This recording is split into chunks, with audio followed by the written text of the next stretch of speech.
கர்த்தருடைய பரிசுத்த நாமத்துக்கு மகிமை உண்டாவதாக.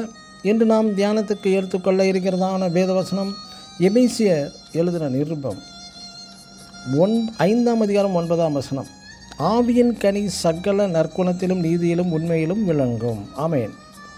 இன்று மனிதன் பணம், பொருள், வசதிகள், அறிவு, புத்தி, அந்தஸ்து இது போன்ற தேவைகளையே அதிகம் தேடுகிறான். இவை யாவும் இல்லாவிட்டால் மனித வாழ்க்கை வெறுமையானதாகவே எண்ணுகிறான். மற்றொரு பக்கத்தில் இவைகள் யாவும் இருந்தும் மனிதனுடைய நற்பண்புகள், அவனது நீதி, அவனது உண்மையான நிலவரம் மிக மிக அவசியம்.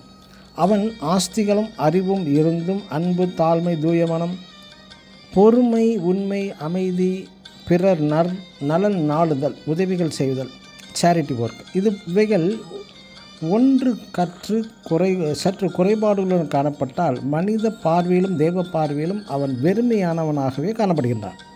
நம்மில் அனைவர் பொருளாதார வசதி குறைபாடுகளை சரி செய்ய கவலைப்பட்டு பிரயாசப்படுகின்றோம். நல்லதுதான். ஆனால் நம்மில் காணப்படும் நற்குணங்களின் குறைபாடுகளை சரி செய்ய கவலைப்பட்டு பிரயாசப்படுகிறோமா?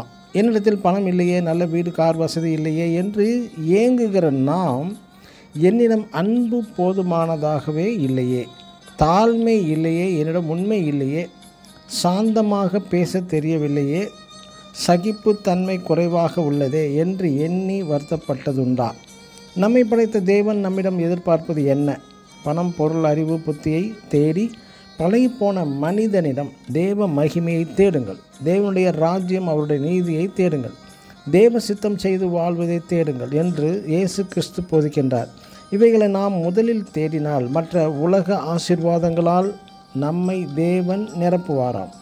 மேலானவைகள் எவைகள் என்று தேடி பழக வேண்டும். இவற்றையே நம் உலக இரட்சகராகிய இயேசு கிறிஸ்து மத்தேயு எழுதின சுவிசேஷம் 6ஆம் அதிகாரம் 33ஆம் வசனத்தில், முதலாவது தேவனுடைய ராஜ்யத்தையும் அவரது நீதியையும் தேடுங்கள், அப்பொழுது இவைகளெல்லாம் என்பது உலக பணம், பொருள், ஆஸ்தி, அந்தஸ்து யாவுமே உங்களுக்கு கூட கூட கொடுக்கப்படும் என்கிறார் இயேசு கிறிஸ்து.